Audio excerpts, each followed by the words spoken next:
Katika sekta ya maji mpaka kufikia Disemba 2024, Benki ya Maendeleo ilikuwa imekopesha miradi 106, imewekeza kwenye miradi 106, lakini miradi hiyo 10 ni mamlaka za maji za hapa nchini. Labda katika mamlaka ya maji niongelee kwamba kwanza kuna pesa ambayo Benki ya Maendeleo imewekeza kwenye mamlaka za maji kutoka kwenye pesa ya benki, lakini vile kuna mamlaka za maji ambazo benki imewekeza kwa niaba au kwa kusimamia dirisha la National Water Fund. Kama nilivyosema kwamba jukumu letu lingine ni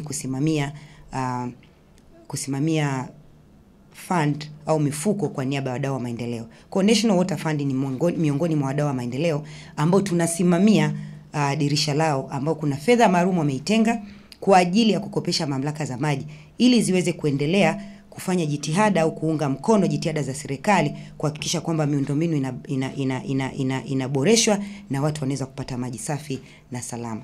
Kwa tuna miradi kama 106 ikiwemo mamlaka za maji, lakini pia hatukuweza kuziacha jumuiya za watumiaji maji vijijini.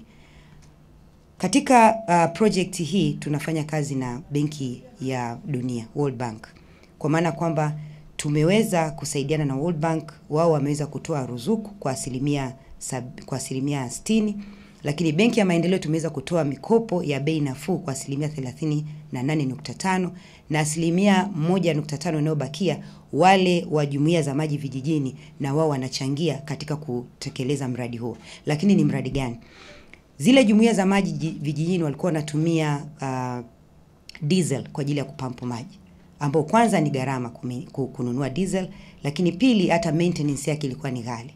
Lakini Benki ya Maendeleo TIB kwa kushirikiana na wadau wa Benki ya Dunia tuliweza kuja na mbadala kwamba baada ya kutumia diesel basi hizi jumuiya za maji ziweze kutumia umeme jua, ambao ni bei nafuu, lakini ili kuweza kuzifanya jumuiya za maji ziweze kuwa endelevu, kwa sababu kama maintenance yake ni nafuu basi hata maji wananchi watayapata kwa bei ambayo ni nafuu. Na ndio adhima ya serikali yetu ya awamu ya 6 ambayo inaongozwa na Dr. Samia Suluhu Hassan, kwamba kuhakikisha kwamba tufike mahali kwamba maji vijijini yaweze kupatikana kwa asilimia 85, lakini na mjini kwa asilimia 95. Kwa sisi hilo TIB tumekuwa tukilifanya kwa vitendo kwa kushirikiana na wadau mbalimbali. Na ukiangalia sasa katika huu uwekezaji ambao tumeufanya kwenye maji, jumla wananchi 870 wameweza kunufaika na miradi hii ya kutoa maji safi na salama. Lakini pia sio tu maji safi na salama, karibu na makazi. Kwa maana ya kwamba maji safi na salama ikiwa karibu na makazi, ndio ile dhama ya kwamba tunamtua mama maji kichwani.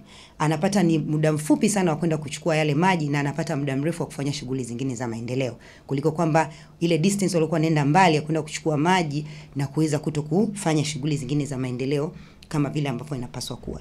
Tumewekeza takriban ya bilioni 22 kwenye miradi ya maji, na mikoa ambayo imeweza kunufaika ni mikoa ya Dodoma, Singida, Shinyanga, Tanga, Mtwara, Iringa, Morogoro, Ruvuma, Mbeya na Dar es Salaam, Kagera na Mara. Na katika uwekezaji huo kuna kilomita 425 za mtandao wa usambazaji wa maji katika maeneo tuliyoyataja hapo wameweza kunufaika.